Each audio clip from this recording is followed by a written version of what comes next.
Meus queridos amigos, bom dia, boa tarde, boa noite, boa hora em que você esteja assistindo essa gravação. Meu nome é Paulo Lara e eu estou aqui para ministrar para vocês a primeira videoaula do capítulo 4 do Evangelho segundo o Espiritismo. Ninguém pode ver o reino dos céus se não nascer de novo. Vamos juntos! Digo para vocês primeira videoaula porque há alguns capítulos do Evangelho segundo o Espiritismo que vão ser divididos em razão da complexidade dos seus temas. E como complexidade, a gente não entende dificuldade, mas abrangência. Como você vai perceber ao longo do curso, o Evangelho segundo o Espiritismo é um livro temático. Kardec vai abordar em cada capítulo um tema diferente. Ocorre que alguns desses temas, como é o caso do capítulo 4, que trata da reencarnação, e do capítulo 19, que trata da fé, eles precisam ter serem estabelecidos alguns pressupostos teóricos prévios para que a gente possa entender. Dentre eles, o da reencarnação, porque, como diz esse nosso amigo que aqui está do nosso lado, Hermínio Corrêa de Miranda, autor de clássicos da literatura espírita, o perfeito entendimento da reencarnação nos moldes preconizados pela doutrina espírita, que tem suas especificidades, que tem suas particularidades em relação ao tema, embora a doutrina não tenha criado o conceito de reencarnação, mas ela o definiu a partir de algumas bases, mas o perfeito entendimento desse conceito é aquilo que vai fazer com que todos os pressupostos teóricos formem um bloco único, consolidado, sólido, inamovível, em que tudo passa a fazer sentido. Por isso, vamos agora aos pressupostos teóricos e filosóficos da reencarnação a partir de uma perspectiva espírita. Isto dito, é preciso compreender que existem dois pilares teóricos que sustentam o edifício reencarnacionista: o pilar evolutivo, aqui do lado, e o pilar filosófico, desse outro lado. Ambos dispostos no capítulo 4 da segunda parte do Livro dos Espíritos. Assim é que o pilar que nós chamamos de evolutivo é aquele que se extrai da questão inaugural do capítulo 4 da segunda parte do Livro dos Espíritos, a questão 166, porque é nela que Kardec vai formular curiosa pergunta aos espíritos da codificação acerca de como é que acaba de se depurar, de atingir a perfeição relativa que está destinada a alma que, numa existência terrena, não conseguiu lograr esse êxito. E é aí, nesse contexto, que os espíritos estabelecem o pilar evolutivo como um daqueles que sustentam a construção teórica da reencarnação, porque eles vão dizer que isso se dá suportando a prova de uma nova existência, ou seja, submetendo-se a uma nova incursão na carne, na vida material. No entanto, para extrair a melhor compreensão dessa premissa, é preciso que antes de chegar à questão 166, você tenha lido as questões 114 e 115 e feito a sua exegese interpretativa, porque é ali que está estabelecido como o Espiritismo vê a alma humana. E ali está dito que Deus cria todos os seres, nenhum bom ou mal em si mesmo, nenhum melhor ou pior do que o outro, mas todos eles a partir de uma mesma forma, por assim dizer, simples e ignorantes na literalidade da resposta, porém perfectíveis. E na literalidade da resposta, a cada um é dado uma determinada missão, e eles com o fim de esclarecer e de fazer com que eles cheguem à perfeição relativa a que todos estão destinados. É pelo aproveitamento dessa missão que nós vamos aprimorando a nossa alma, extraindo a perfectibilidade relativa que nos é concedida extrair pela misericórdia divina. Kardec faz uma metáfora que ilustra muito bem esse entendimento espírita. Metáfora essa que você vai encontrar não numa das obras da codificação. Ela está compilada dentro daqueles escritos que foram publicados posteriormente à sua morte, no livro Obras Póstumas. E ali você vai perceber, essa foi uma iniciativa dos amigos de Kardec, que foram vasculhar a escrivaninha dele em busca de escritos que ainda estavam inéditos, que não tinham sido publicados, e ali, sem muito critério, eles publicaram algumas coisas que são nitidamente que não deveriam ou não seriam publicados pelo codificador. Mas outras coisas formaram um arcabouço bastante interessante, toda aquela primeira parte histórica do contato do codificador com a doutrina espírita, e uma parte dentre essas, alguns ensaios do pensamento filosófico do codificador, dentre elas essa historinha que ele intitula A Estrada da Vida, antes daquela dupla sertaneja, cujo nome eu não conheço, fazer aquela música sertaneja que todos nós conhecemos. É uma história muito interessante que ilustra de uma maneira bastante perspicaz esse entendimento acerca da reencarnação. Vamos a ela.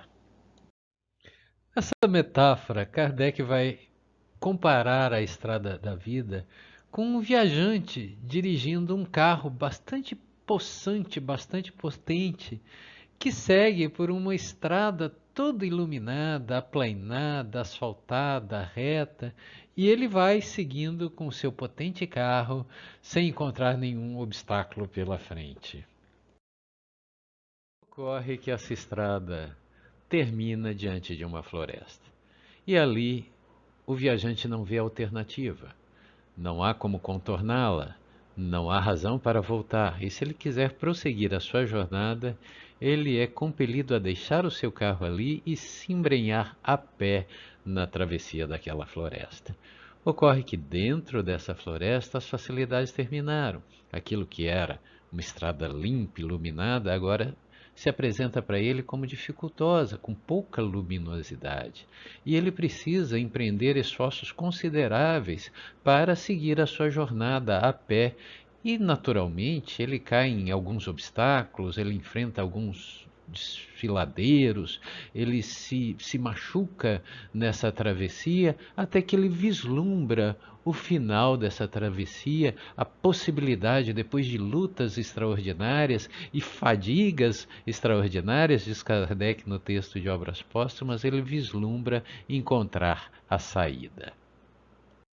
E ele, pobrezinho, sai exausto, sai cansado, sai ferido, sai machucado da travessia. Mas qual não é a surpresa dele ao perceber que, ao terminar essa travessia, ele retoma o seu veículo e com ele aquela estrada reta, límpida, clara, da qual ele vinha trafegando antes de embrenhar-se nessa floresta. Então ele retoma a sua trajetória e segue a sua jornada e vai agora tranquilo, cicatrizando as feridas.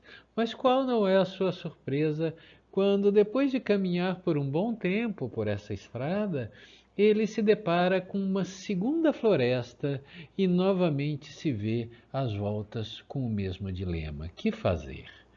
Seguir para um lado era impossível, seguir para o outro era impossível. Se ele voltasse, ele iria se deparar com a floresta a qual ele já tinha atravessado. Então, outra alternativa não lhe restava senão descer do seu carro e embrenhar-se uma segunda vez nessa segunda floresta. E é então exatamente isso que ele resolve fazer. Embrenha-se, deixa o seu carro, embrenha-se na segunda floresta e depois de alguns passos ele já vai agora mais seguro.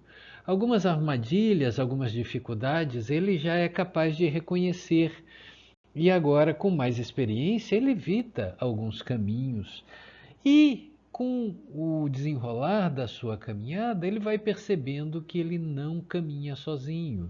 Ele vai encontrando outras pessoas que vão orientando a sua trajetória, dizendo: siga por aqui, ou siga por ali, ou evite esses caminhos que são perigosos. Alguns desses conselhos ele ouve, outros não, mas a verdade é que depois de um outro espaço de tempo, ele retoma o final dessa floresta. Ele termina com essa segunda travessia e sai dessa segunda floresta para novamente encontrar o seu veículo, novamente fazer uma outra jornada transitória, novamente se deparar agora com uma terceira floresta, uma quarta floresta, que ele vai atravessando paulatinamente de forma mais suave, mais tranquila, munido agora das experiências que ele foi adquirindo nas travessias anteriores. Até aqui prossegue Kardec. Depois de inúmeras travessias, de sucessivas experiências, quando ele atravessou incontáveis florestas, uma delas, a última delas, não termina da mesma maneira que as outras. Ele agora se vê no alto de uma montanha, onde ele consegue vislumbrar todos os caminhos pelos quais ele havia passado, todas as florestas que ele havia percorrido. Ele, num golpe de vista, ele consegue vislumbrar tudo aquilo que ele viveu e que ele experimentou.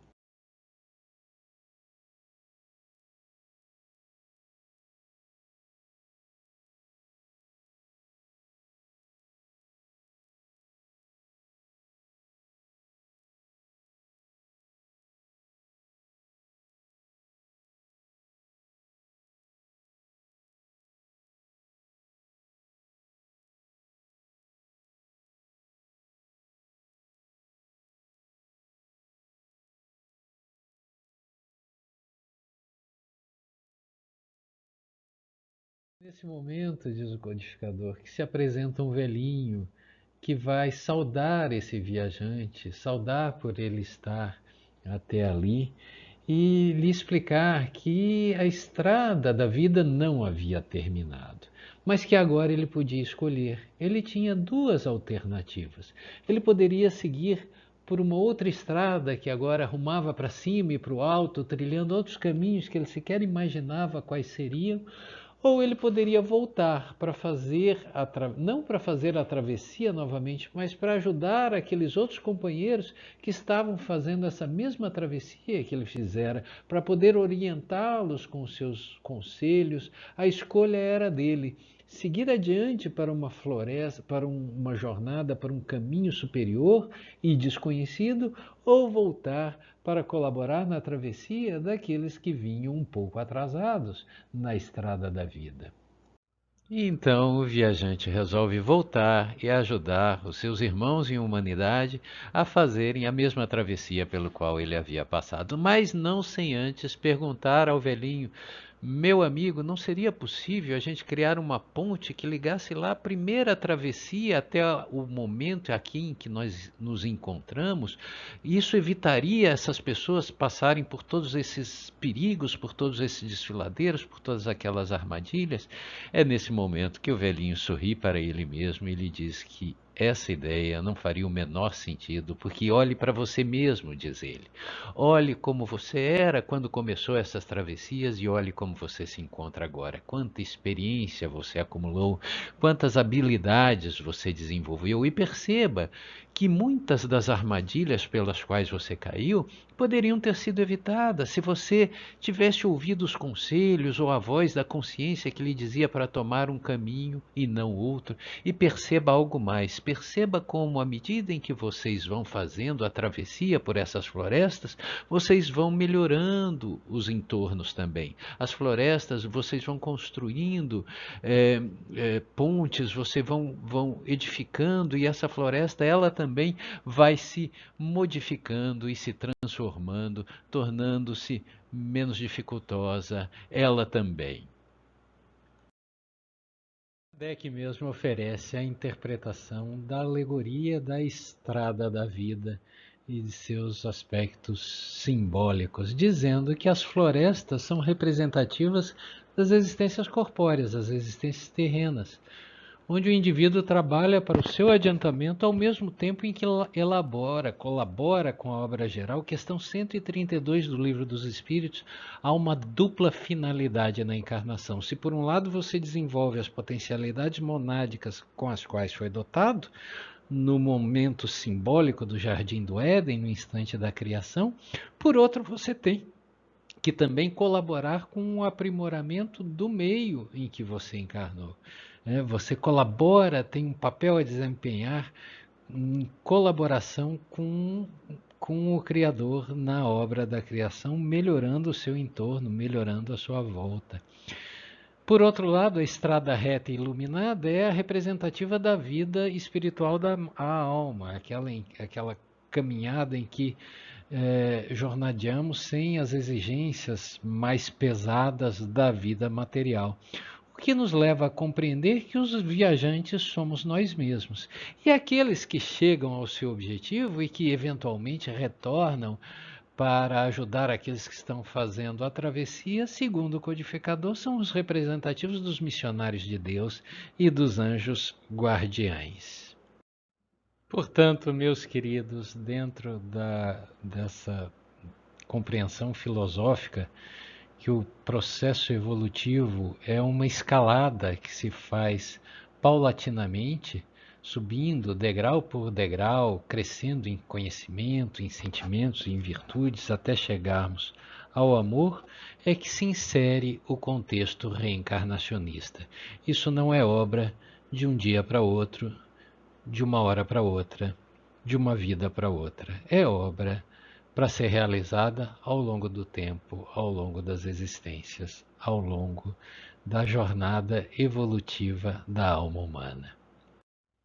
Ou, por outro lado, em vez de uma compreensão de uma escalada paulatina, você pode entender a reencarnação como um processo de evolução em espiral. O espírito, tendo se criado ali no momento R1, simples e ignorante, é colocado no mundo, num mundo material, para que ele possa ir desenvolvendo as suas perfectibilidades. E isso vai envolver uma repetição das experiências.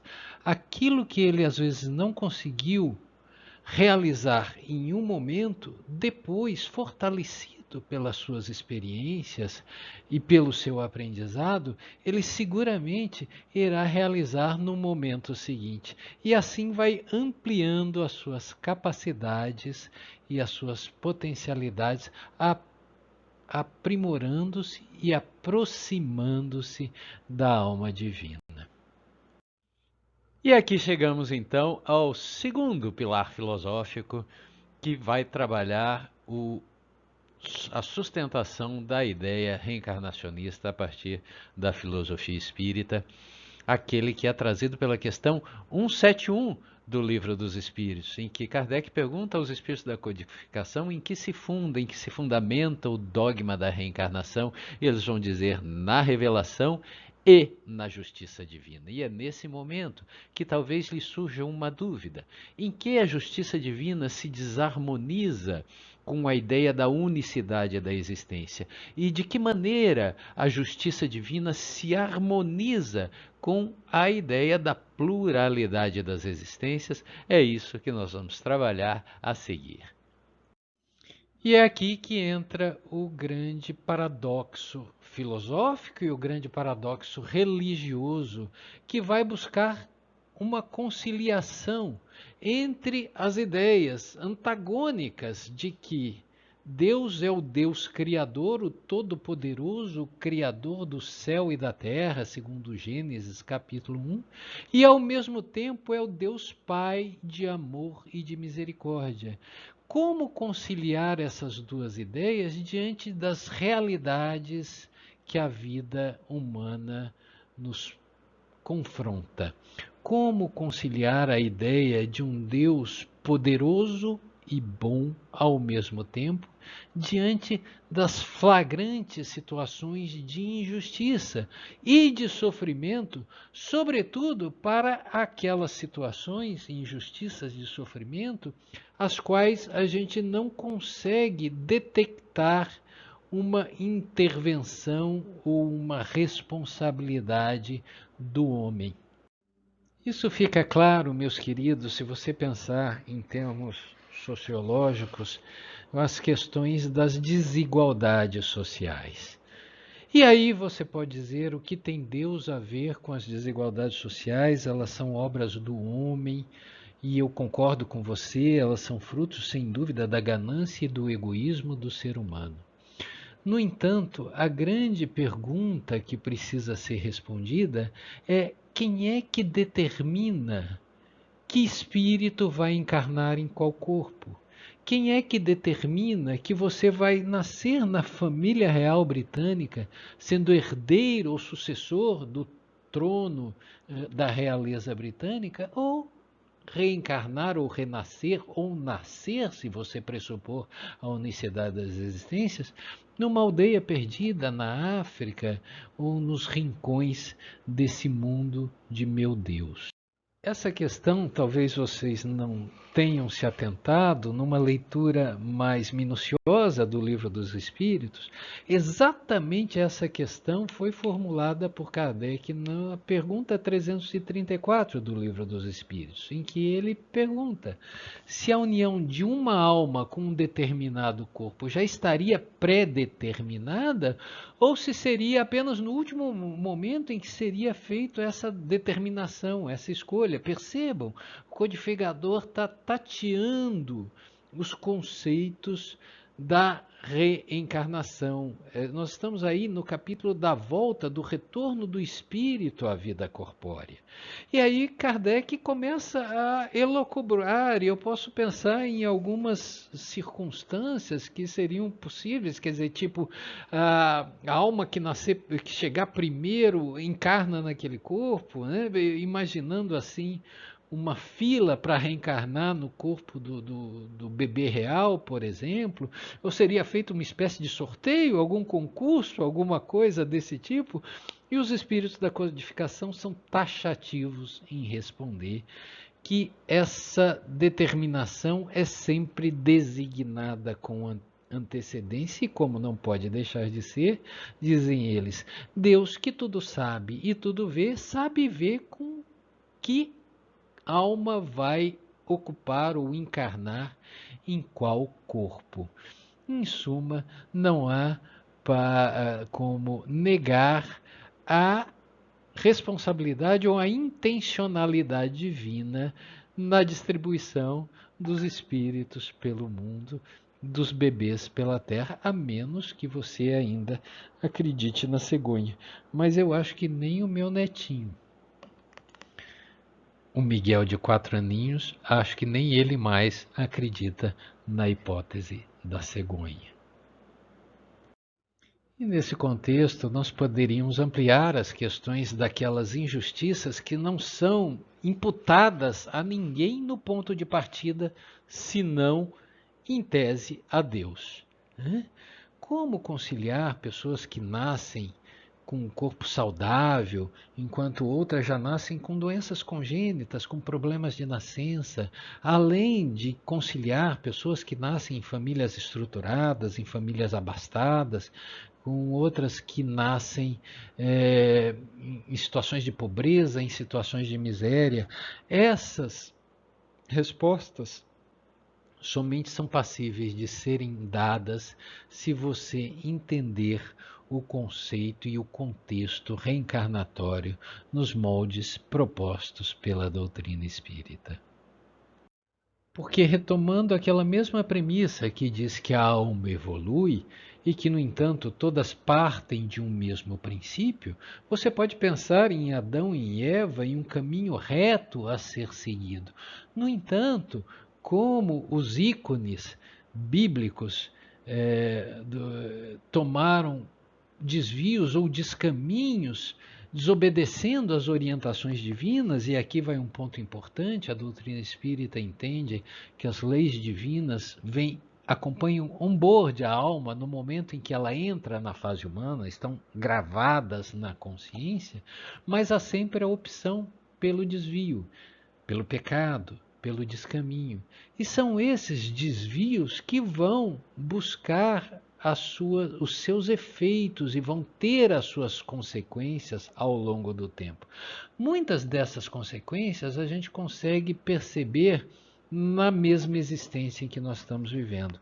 Assim, é claro, se você for uma pessoa habituada a fazer autoanálises, você vai perceber que as comorbidades que você adquire pelo excesso de alimentação, por exemplo, além da obesidade, com ela o diabetes e com ela a hipertensão e com ela as complicações de saúde, elas tiveram um fruto e uma origem que está lá atrás, quando você passou a se alimentar desregradamente. No entanto, tem outros efeitos ou consequências de atitudes nossas que não são observáveis numa linearidade ao longo de uma única existência terrena. São esses efeitos que muitas vezes vão ser vivenciados ou manifestados nas encarnações futuras, que vão trazer a aparente ideia de injustiça ou inadequação da dor ou do sofrimento. No entanto, essa correspondência entre a atitude equivocada, a violação da lei divina, as leis da natureza, as leis físicas e ou as leis morais da vida, elas vão trazer por consequência o sofrimento e a dor. Só que esse sofrimento e a dor não vem no sentido de punição de Deus. Ao contrário, não sei se a resolução do slide é suficiente para você perceber que a dor vem redirecionar os seus passos. Em torno de cada dor e de cada sofrimento, sobretudo aqueles em que você se vê envolvido, você pode buscar uma causa e uma origem que vai remeter a algum equívoco pessoal, a algum equívoco seu. E se essa causa e origem não for prontamente detectada nas suas atitudes nessa vida, elas seguramente vão estar registradas em algum comprometimento do passado que você carreou para essa existência e que agora vão se manifestar, não no sentido punitivo, mas no sentido de que você compreenda que você precisa fazer um caminho de volta. Você se distanciou das leis divinas, você se distanciou da casa paterna, como na parábola do filho pródigo, e agora você precisa fazer o caminho de volta. E é normalmente a dor, esse indicativo, esse recadinho, esse bilhetinho de Deus que chama os seus filhos de volta para casa e fala: filho, não é por aí, é por aqui. Volte para casa, eu estou lhe esperando. A doutrina espírita ainda nos oferece uma minúcia, uma complexidade no que tange às dores e os sofrimentos humanos, que são de duas origens e com duas finalidades distintas. A doutrina espírita vai fazer distinção das dores que ensinam, que são as dores provacionais, dos sofrimentos que curam, que são os sofrimentos expiatórios. Vivemos em um mundo de expiação e de provas, na definição do codificador do capítulo 3 do Evangelho segundo o Espiritismo. Mas são coisas distintas e é preciso distingui-la. As dores que ensinam, as dores provacionais, Kardec as chama de as vicissitudes da vida. As vicissitudes da vida são aquelas que levam você a cumprir determinados requisitos por estar encarnado, como, por exemplo, trabalhar, ganhar o pão com o suor do seu rosto, decretou o Criador lá no Éden para Adão e para Eva, porque a lei divina é a lei do trabalho. Então, trabalhar aprimora a nossa alma e aproxima de Deus. No entanto, nem sempre trabalhar é confortável, nem sempre trabalhar é agradável. No entanto, essas são as circunstâncias que nos ensinam e que nos aprimoram. Paralela a essas dores, existem os sofrimentos que curam. E os sofrimentos que curam têm uma origem expiatória. A origem expiatória é uma origem consequencial. Eles vêm em resposta a atitudes equivocadas que nós tomamos em relação às leis divinas, leis físicas ou leis morais da vida. E elas vêm nos recompor a alma e curar muitas vezes a nossa alma lesada. Existe uma historinha que eu gosto muito de contar, que ela ilustra um pouco essa ideia do sofrimento que cura e da perplexidade humana diante dessas circunstâncias das quais nós não conseguimos compreender. Preste atenção. Imagine que o seu cachorrinho, o seu pet, ou o seu gatinho, o seu bichinho de estimação tenha adquirido um abscesso na bochechinha e você precisou levá-lo num veterinário para que o profissional da área cauterizasse aquela ferida e raspasse aquele pus que se firmou e ele aplicasse uma solução antibiótica que iria trazer o alívio e a cura do sofrimento do seu animalzinho. No entanto, ele vai te dar uma recomendação: leve agora esse vidrinho antibiótico para casa e todo dia de manhã você vai aplicar, vai raspar o excesso de pus que se formou na ferida, no abscesso, e aí você aplica essa solução antibiótica que o seu animalzinho vai ficar curado. Meus queridos, vão vocês tentar realizar o procedimento no dia seguinte, botar o seu cachorrinho no seu colo, o seu gatinho no seu colo, aproximar-se da boquinha dele para fazer a raspagem do excesso de pus e ele vai tentar te arranhar, vai tentar te morder, vai tentar sair do seu colo e nem adianta você querer explicar para ele os benefícios daquela solução antibiótica, porque ele não vai conseguir compreender. Muitas vezes, meus queridos, o ser humano se encontra nessa circunstância. Ele está diante de sofrimentos cuja causa e cuja razão de ser ele não consegue entender, porque essa causa e essa razão de ser não estão nessa existência terrena, mas nesses momentos você pode guardar a certeza e a convicção de que você está no colo de Deus, que aplica a medicação necessária para a cura das suas feridas e das suas mazelas da alma. Entendido isso, meus queridos, e munido dessa compreensão, nós já podemos agora visitar, encerrando a nossa apresentação, o texto do codificador no item 17 do capítulo 4 do Evangelho segundo o Espiritismo, o capítulo do nosso estudo, quando ele diz assim: quando se quer remontar do efeito à causa, a reencarnação aparece como uma necessidade absoluta, como uma condição inerente à humanidade, numa palavra, como uma lei natural. Só ela, a reencarnação, pode dizer ao homem de onde ele vem, para onde vai, por que está sobre a terra e justificar todas as anomalias e todas as injustiças aparentes que a vida apresenta. Sem o princípio da pré-existência da alma e da pluralidade das existências, a maior parte das máximas do Evangelho são incompreensíveis. Esse princípio, a reencarnação, é a chave que restitui a tudo o seu verdadeiro sentido. Meus queridos, eu espero que vocês tenham gostado. Um grande abraço e até a próxima oportunidade.